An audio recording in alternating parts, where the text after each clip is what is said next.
Hey, salut les sportifs, alors bienvenue sur zonetotasport.com pour une autre vidéo. Donc je vous présente ma planification du 4 au 8 janvier 2016, donc l'an passé.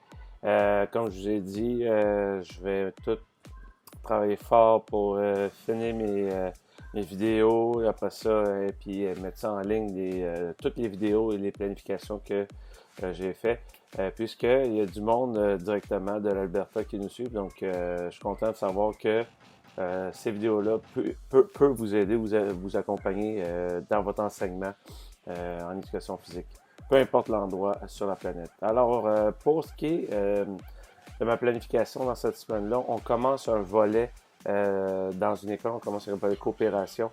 Puis on met l'accent sur c'est quoi la coopération, c'est quoi exactement. Donc, justement, je vais vous donner un petit truc. Donc, comment moi j'enseignais ça. Je commençais, c'est quoi la coopération? Qu'est-ce que ça veut dire? OK, ça veut dire travail d'équipe. OK. OK, donc, est-ce qu'on peut séparer le mot en deux? Oh, oui, OK, il y a co puis opération. Co, ça veut dire deux personnes et plus, puis opération, c'est un travail. Donc, travail d'équipe. Donc, coopération. Donc, c'est un travail deux personnes et plus. Là, je leur posais la question. Je dis, bon, ben, comment ça fonctionne le travail d'équipe? Est-ce qu'on fait juste faire quelque chose sans se parler? Est-ce qu'on fait juste quelque chose sans s'écouter? C'est quoi exactement? Donc là, j'ai guidé là-dedans. Et là, à un moment donné, oh, OK, il faut un plan de départ. Dans le fond, c'est quoi la problématique ou la contrainte de départ? Donc, ça prend toujours une problématique à résoudre en premier pour le travail d'équipe.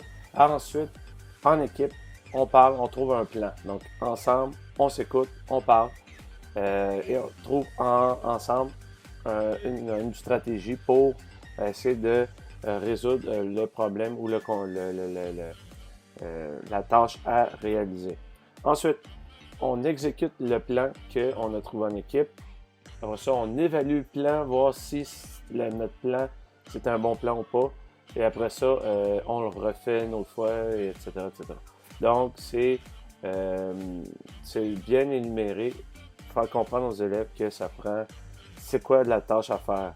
Ça prend le plan ensemble, comment on fait pour travailler ensemble, pour accomplir la tâche. Ensuite, on fait la tâche, parce qu'on évalue, voir si c'était correct ou non, s'il y a des ajustements. Et ensuite, évidemment, on le refait. Ou on trouve un autre plan selon selon ce qui est arrivé. Donc, on les met en situation de travail d'équipe. Et là, dans le fond, c'est ça. Vous avez le choix, soit prendre le ballon de Mikin pour pouvoir faire ce genre de travail-là. Ou il y a d'autres façons de faire, comme exemple, la grande traversée du banc suédois en équipe de 7, 8, 10. Trouver une façon de faire pour la traverser à cheval dessus. Donc, on le transporte avec nos mains et on est à cheval par-dessus. Différentes façons de faire. Donc, pour en revenir à nos moutons, dans une des écoles, coopération, on a énuméré ça. C'était quoi? On a bien défini ça, on le marque au tableau, on peut mettre des images si vous voulez, vous pouvez faire un exemple de coopération.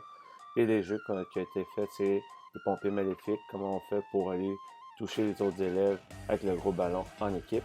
Ballon kaboom, c'est réussir à l'attraper, le ballon avant qu'il, dans le fond, c'est de se positionner sur le terrain pour pouvoir toujours garder le ballon dans les airs.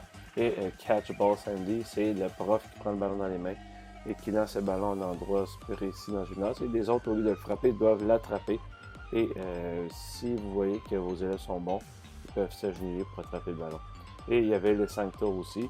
Les 5 tours, c'est vous faites un petit cercle, un grand cercle, et dans le fond, le grand cercle soit à la bonne distance pour faire passer le ballon entre le petit cercle et le grand cercle. Et le but de l'activité là-dedans, c'est réussir à faire 5 tours le plus vite possible. Je veux faire deux équipes, une équipe de garçons, une équipe de filles, pour pouvoir faire le jeu des 5 tours. Et puis de vous chronométrer ou vous regardez voir quelle équipe est la plus rapide entre les deux. Donc ça, c'est dans une école. Et l'autre école, vu que c'est le retour au travail la première semaine, on a décidé de faire des jeux plus relax. C'était ballon fou et ballon chasseur. Ballon chasseur plus pour le troisième cycle et ballon fou pour le première, deuxième, troisième, quatrième.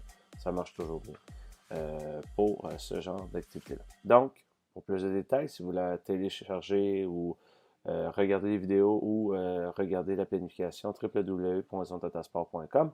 Et sur ça, on se revoit bientôt. Ciao, ciao!